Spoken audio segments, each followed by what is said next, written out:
안녕하십니까. 샤우트 연구소의 조원입니다. 저번에는 이제 사기업에 대해서 대략적으로 말씀드렸는데요. 좀 빠진 게 있는 것 같습니다. 어떤 거냐면, 저는 그렇게 생각하거든요. 지금은 이병철이나 정주영 같은 능력 있는 기업가들, 해안 있는 기업가들이 잘 안 보이지 않습니까? 그러면 그런 분들이 그런 능력이나 자질 있는 사람이 현재는 없을까요? 저는 그렇게 생각하지 않습니다. 지금도 이 동시대에도 그럴 능력이나 해안이 있는 사람이 있는데 우리 사회가 그들을 받아주지 못하는 거라고 생각합니다.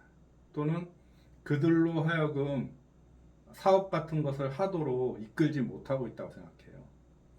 저번에도 말씀드렸다시피 식생에 있어서 거대한 나무들이 자리를 차지하면 그들이 자양분과 햇빛을 모두 가져가기 때문에 결국은 새로운 씨앗들이 잘 자라나지를 못해서 큰 나무로 거목으로 성장하지 못합니다.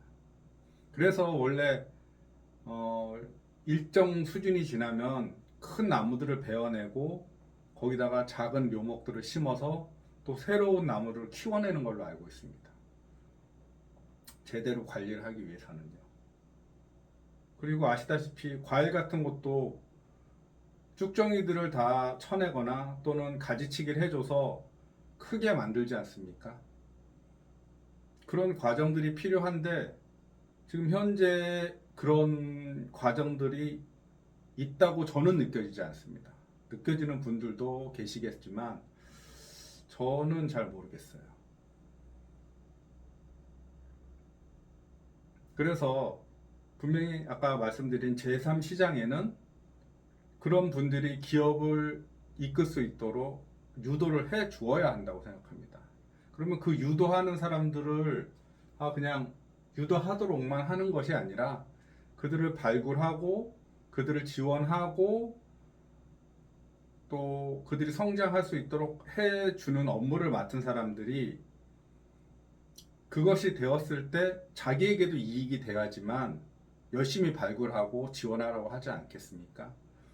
따라서 어떻게 보면은 그 씨앗들, 그 작은 젊은 정주영이나 이병철의 씨앗도 중요하지만 환경, 그들이 그렇게 자라날 수 있도록 하는 토양, 이런 것들이 어떻게 보면 더 중요하지 않을까 하는 생각을 합니다. 저는 보통 이런 얘기를 듣습니다. 중국 중앙 정부를 비판하기 위해서 취재를 간 사람들을 중앙의 지방 공무원들이 엄청나게 잘해준다고 합니다. 그럼 묻는다고 해요. 나는 니네 나라 또는 니네 정부를 비판하기 위해서 온 것이다.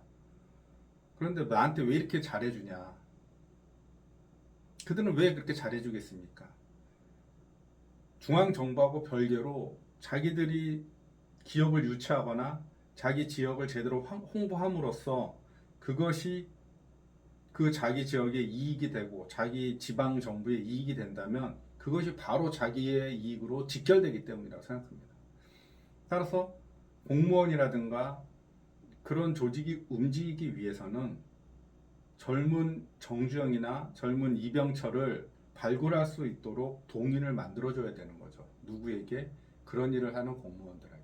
저는 그렇게 생각합니다. 그들에게 많은 이니셔티브, 인센티브를 줘서 그들로 하여금 적극적으로 활약하도록 지원해야 된다고 생각합니다. 또 하나는 중소기업도 문제인데 예전에 이명박이가 그 중소기업을 하나로 묶어서 브랜드화를 하려고 했던 것으로 알고 있습니다. 물론 뭐 성공한 것 같지는 않아요. 이명박이는 자기가 대통령이 돼서 자기 사리사욕을 취하는 것이 문제였을 뿐 관심이 있었을 뿐 정말 경제가 성장하는 거에 관심이 없지 않았습니까? 그래서 거짓말은 하고 747 같은 거짓 공약을 해서 사람들을 홀렸죠. 뭐 저는 그걸 듣자마자 이명박이가 무슨 얘기를 하나 듣고 싶었지만 결코 이명박이는 747 공약에 대해서 하지 않더군요. 그걸 보고 진짜 거짓말이구나.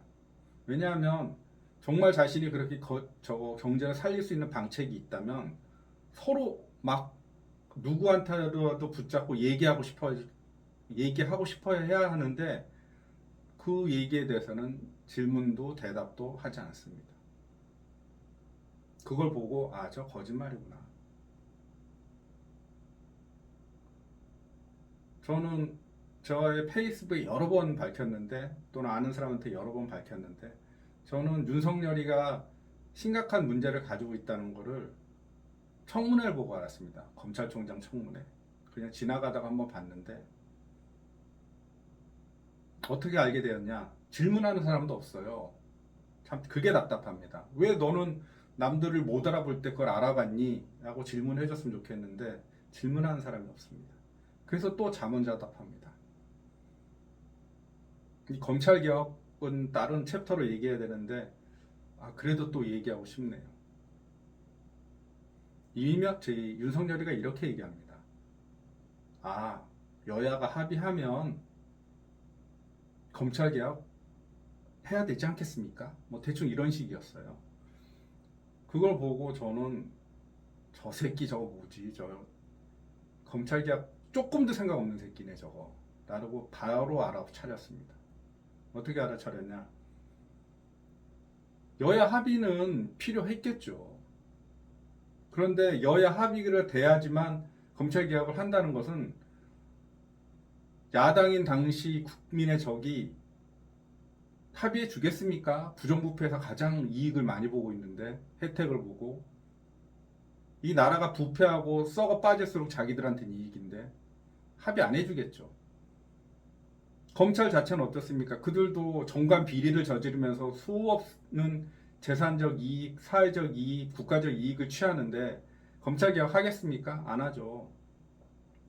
만약에 저한테 그런 청문회 자리가 있다면 저는 이렇게 얘기했을 거예요. 검찰은 이런 저런 이렇고 이런 과거의 잘못과 현재의 잘못, 부정과 부패를 저지르고 있다.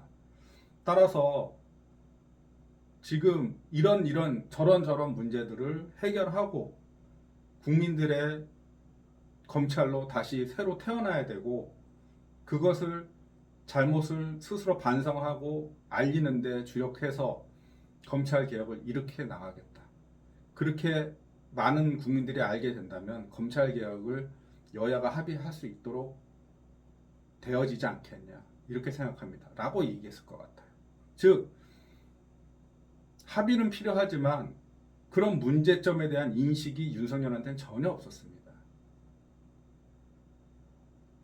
그걸 보고 저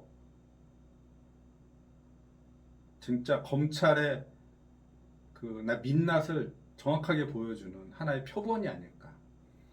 지금 많은 국민들이 윤석열 하나의 문제라고 생각하실지 모르지만 검찰의 개개인이 다 윤석열 같은 사람이라고 보면 됩니다. 제가 사는 동네가 신림동과 가깝고 제가 신림동에서 공부도 해봤는데 거기서 이런 말이 떠돌아다닙니다. 검찰 간부는 인간 쓰레기가 아니면 될 수 없다. 고시생들이 하는 말입니다. 그게 어디서 나왔겠어요? 고시생들이 그걸 어떻게 알겠습니까? 물론 고시생 하면서도 어깨너머로 검사들의 불법 행위들을 많이 듣습니다. 유감스럽게도. 자, 그럼 다시 각설하고 사기업에 대해서도 뭐 더 얘기할 게 나중에 생길지는 모르겠지만 그만 이제 여기서 정리하는데 결국 중소기업도 하나의 묶음으로 브랜드를 만들어서 그런 것들을 옛날에 KS 마크라고 있었지 않습니까? 근데 그런 최저 수준이 아니라 중소기업이지만 정말 고급화된 이미지를 갖는 브랜드, 명품이겠죠. 지금으로 얘기하자면. 하나로 그런 것들을 만들고 그렇게 수준을 높이도록 정부가 지원하고 지지하고 그렇게 해주는 과정이 저는 필요하다고 봐요. 그래서 이명박이 말한 이 중소기업의 브랜드화는 굉장히 좋은 정책이라고 생각합니다. 이명박이가 말만 하고 실행을 안 해서 그렇지. 그러면 이제 다시 넘어가겠습니다. 공기업에 관한 문제.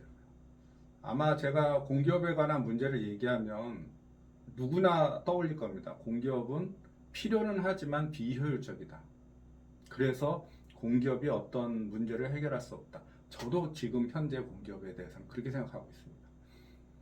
뭐 악까지는 아니지만 실질적으로 사기업이 넘어갔을 때 너무 많은 폐해가 발생해서 공기업을 유지하지만 또 공기업의 비효율은 너나 나나 다 알고 있지 않습니까?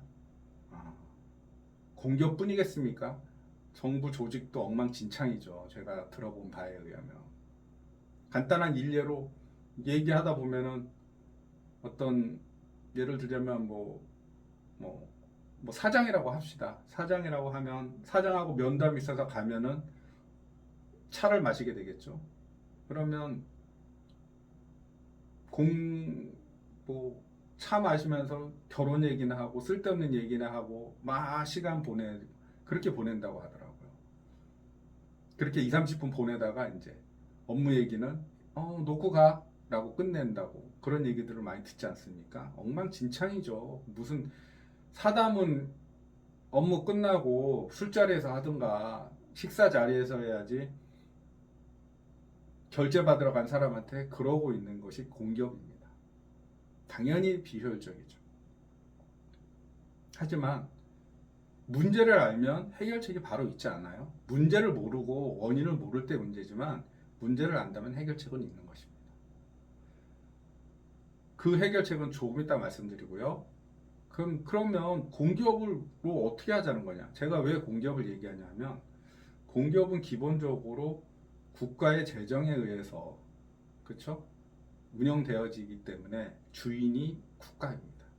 그럼 국가는 돈이 어디서 나오나요? 그렇습니다. 국민의 세금이죠.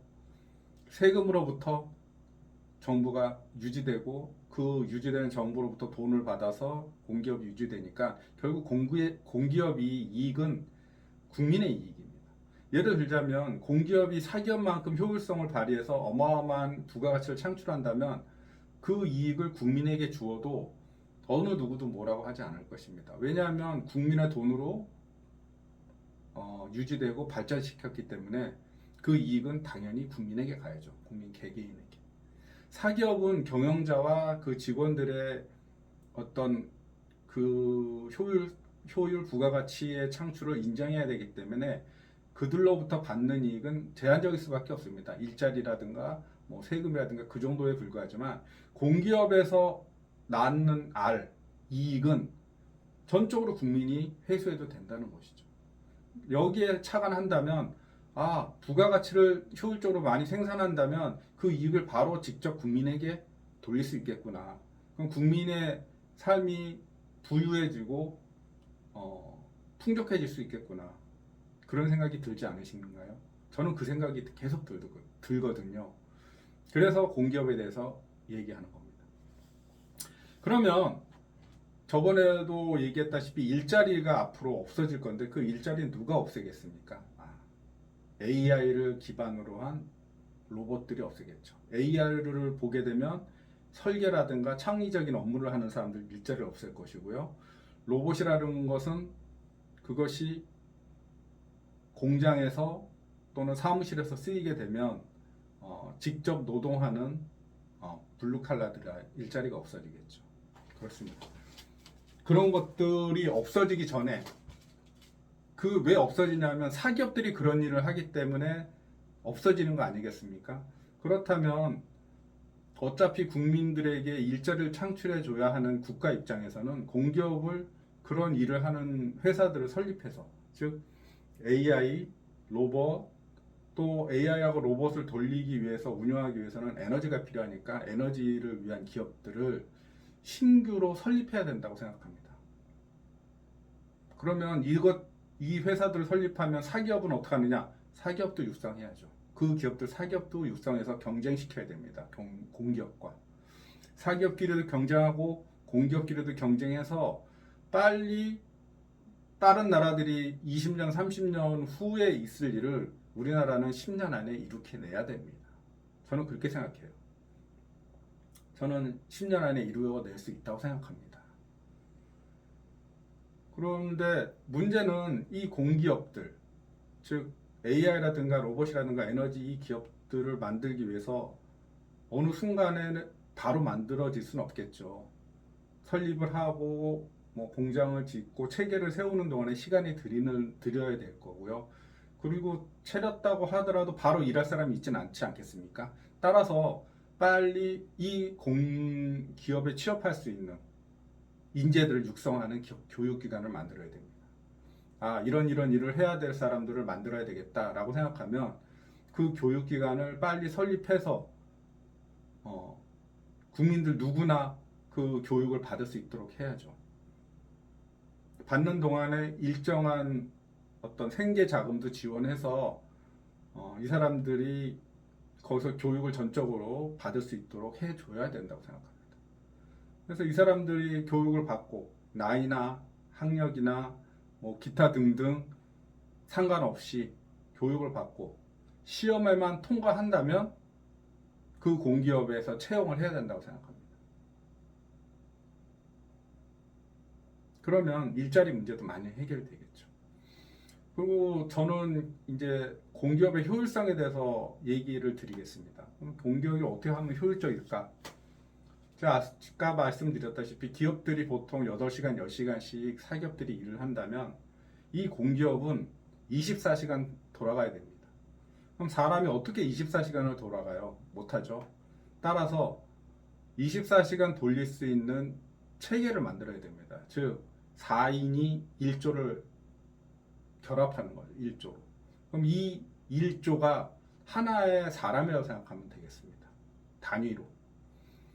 그러면 이 사람이 24시간을 4명이 하니까 6시간씩 근무하는 거나 마찬가지입니다.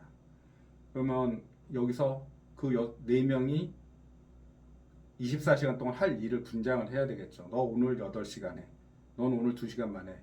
뭐 이런 식으로 업무를 나눠서 24시간 동안 어쨌든 조별과제 하듯이 일을 성취해내는 겁니다. 왜 24시간 하느냐? 아까도 말씀드렸다시피 다른 기업들, 다른 사기업들이 빨리 발전하기 때문에 그 속도를 추적하기 위해서는 24시간 일을 해야 되고 개인이 그걸 할 수 없기 때문에 4명을 묶는 겁니다. 서로 뜻을 맞거나 어떤 체계에 의해서 묶어야 되겠죠. 인위적으로. 그럼 이렇게 해서 효율적으로 돌리고요. 임금은 어떻게 하느냐 말씀하시겠지만 만약에 그것이 달성된다면 임금은 문제가 되지 않을 거라고 생각합니다. 저는. 그 임금 문제도 나중에 말씀드리겠습니다. 또 공기업의 문제가 청렴성이거든요. 독자성과 청렴성인데 이런 것들을 유지할 수 있는 방책도 제도적으로 마련돼야 된다고 생각합니다. 사회 전체가 깨끗하다면 이것도 담보될 수 있는데 사회 전체를 깨끗하게 하는 그런 제도들도 나중에 말씀드리겠습니다. 그러면 이 1조, 즉 4명의 묶음은 그냥 일을 하는 것이 아니라 일주, 자기들이 일주 동안에 어떤 업무를 할 것인가, 그리고 어떻게 성취를 할 것인가를 미리 정합니다. 자신들이 정해야 되겠죠. 자신들이 우리는 일주 동안에 이런 업무를 이렇게 성취할 것이다. 또 한 달, 또 1분기, 그 분기마다 우리 어떤 업무를 얼마만큼 성취할 것인가를 미리 제안합니다. 자기가 제시하는 거죠. 그리고 그 제시된 것을 평가하는 곳에서 평가를 해보고 이 정도면은 할 수 있겠다. 또는 이 정도면 너무 일이 다른 조에 비해서 느리다. 성취가 없다. 그럴 땐 조정을 해줘서 더 하도록 하고 어떤 조는 남들이 한 달 동안 2-3달 동안 해야 될 걸 한 달 동안 해내겠다고 얘기를 합니다. 누군가는 할 수 있다고 얘기하니까 그런 제안이 왔겠죠. 해보라고 하는 거죠. 능력을 발휘해서 정말 남들이 2-3달 동안 하는 일을 한 달 만에 합니다. 그럼 그 조는 능력이 있는 거죠. 따라서 그들을 다시 나중에는 승진 체계에 있어서 반영을 해야 되겠죠. 월급 체계라든가. 분명히 공기업이지만 일한 만큼 주는 것이죠. 능력만큼, 한 만큼. 예전에 이상에 관한 얘기를 들었는데 이상이 무슨 총독부에서 설계하는 일을 했다고 합니다. 근데 보통 그 사람이 하면 평상시엔 일을 안 했대요. 놀면서. 그럼 이제 상관이 저 뭐야 저 왜 일을 안 해? 라고 했다가 업무를 끝내야 되거나 무슨 야 빨리 일을 해 그러면 이상이 그 자리에서 앉아서 남들이 일주일 준분 한 달분을 바로바로 뚝딱 해냈답니다. 그게 천재라고 하는 거죠. 그런 사람들이 분명히 이 조직 안에 있을 것이고 그런 사람들을 발탁해서 잡고 최종 결정자나 또는 중요한 업무를 맡길 수 있도록 체계를 갖추어야 됩니다. 그래서 이렇게 자기네 조에서 한 달 계획을 미리 내고 공개적으로 발표를 하는 거죠. 그럼 발표를 하고 나면 이거를 그대로 끝내는 것이 아니라 성과를 국민에게 알려야 되죠. 왜? 이 성과는 공기업의 성과고 그 이익은 국민이 가져가야 되는 거니까요. 꼭 국가 주식회사의 주주가 국민인 듯이요.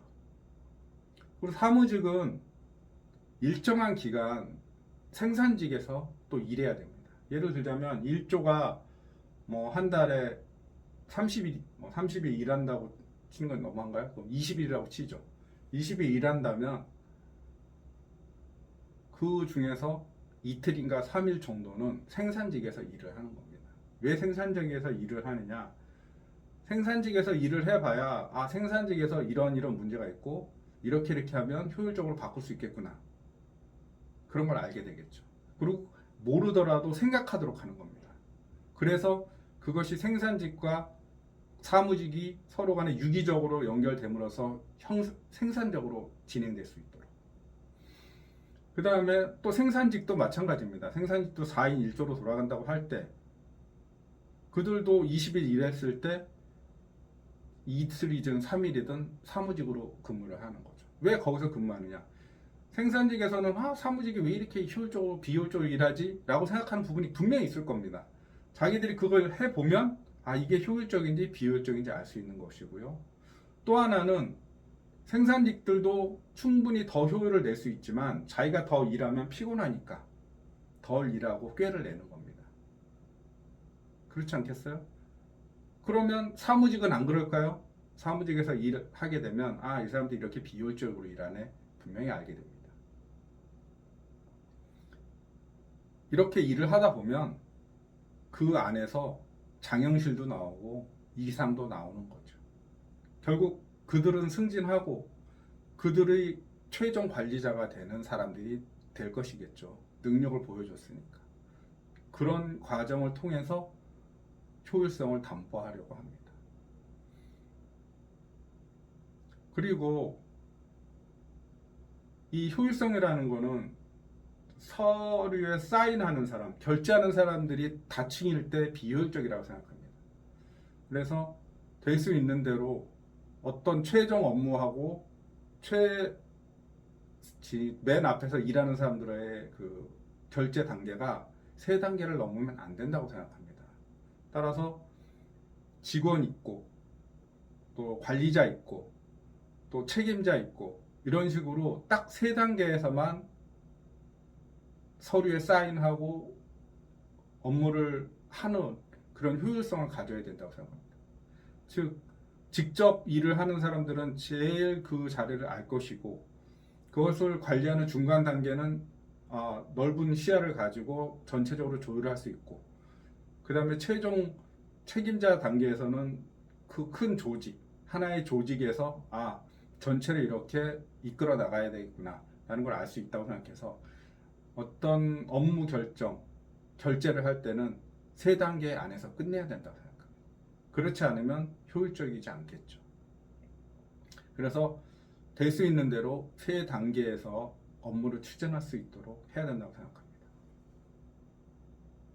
또 그 기업이 이제 그런 효율성을 가지고 있다면 분기별로 매년 이렇게 약속한 업무 실적을 발표하는 것이죠. 공개적으로.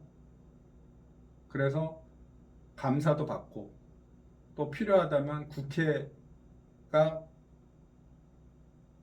업무를 갖다가 파악하고 있어야 될 수도 있습니다. 왜냐하면 뭐 엄청나게 큰 기업일 수도 있으니까요. 그래서 책임자하고 그 당의 공기업이 상응한 조치를 받겠죠. 예를 들자면 A라는 공기업이 너무너무 업무 성과가 좋습니다. 그렇다는 건 무슨 얘기냐면 그 기업의 운영자와 그 기업의 직원들이 효율적으로 일했고 잘했기 때문에 그런 성과가 있다는 얘기 아니겠습니까? 그럼 그거에 대한 응분의 평가를 해야 되겠죠. 예를 들자면 뭐 사기업처럼 금전 보상을 한다든가 또는 더 큰 일을 맡길 수 있는 그런 자리를 준다든가 그리고 그 직원들도 역시 마찬가지로 임금과 자리가 높아지는 좋아지는 그런 어떤 대가 이런 게 있어야 되겠죠. 공기업이라고 그냥 월급만 받고 끝내 이것은 아니라고 생각합니다. 반면에 성과가 안 나왔다. 그러면 책임자가 문제가 있거나 직원들이 효율적이지 않다는 거죠. 그럴 때는 보통 공기업을 좋아하는 이유가 자리나 지위가 보장돼서인데 이 공기업들은 철저하게 그런 것을 인정하면 안 됩니다. 그것이 인정되는 순간 경제는 공기업의 효율성은 없어지는 거라고 생각합니다. 철저하게 그것에 대해서는 책임을 물어야죠. 실적을 못 냈을 때. 그렇게 생각하고요. 그 다음에 과연 앞에서 말한 사기업과 공기업의 그 이익을 어떻게 국민들에게 줄 것인가. 그리고 그 전에 이 공기업과 사기업이 활동할 수 있는 시장은 어떻게 만들 것인가. 어떻게 효율적으로 구성할 것인가는 다음 시간에 또 말씀드리겠습니다. 감사합니다. 참. 제가 이렇게 얘기하는 것이 저의 개인적인 생각이지 않습니까? 혹시 뭔가 부족하다, 뭔가 말이 안 된다 라고 생각하시는 분들은 댓글을 부탁드립니다. 그리고 좋아요와 구독 부탁드립니다. 좋아요와 구독은 제가 이 영상을 만드는데 동력이 되겠죠. 그리고 계속 좋은 얘기를 하고 알릴 수 있는 걸 알리는 그런 원동력이 될 것 같습니다. 그리고 아까 윤석열 얘기를 하다가 이제 나중에 하겠다고 얘기했는데 윤석열이 대통령이 됐을 때 전 참으로 참담했습니다. 진짜 이를 말할 수 없고 이 대한민국 망하겠구나. 어떻게 될까. 진짜 망할 것 같은데 나 같은 사람은 어떻게 살아야 되지? 엄청난 걱정을 했어요. 그러다가 지금으로부터 한 1년 전쯤에 그때도 고민을 계속 했던 것 같아요. 하다가 도저히 무슨 방법을 써야 되겠다. 그래서 당시에 원화 달러 값이 좀 그때 당시로는 고점이었거든요.